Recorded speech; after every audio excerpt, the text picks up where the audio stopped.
Предлагам ти книга спрямо зодията ти. Romance Edition. Напиши в коментарите коя е твоята зодия и виж предложенията ми. На упорития телец му предлагам Порочна любов на Ана Хуанг, където въпреки разрива в отношенията им, Алекс Волков упорито показваше отново и отново, че Ейва е единствената за него. На лоялните и емпатични раци им предлагам Обвързани с чест на Кора Райли, в която нежната и емпатична Ария бива принудена да се омъжи за един от най-безкрупулните капов в мафията и ще покаже на всички, че чувствата всъщност те правят по-силен.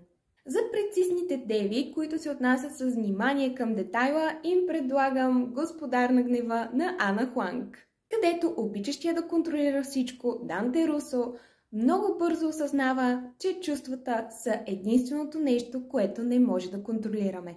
За емоционалните и добросърдечни риби им предлагам Съживена на Бейли Хана, в която, въпреки тормоза, понесен от съпруга й, главната ни героиня Сесили е запазила доброто си сърце. Очаквай част 3.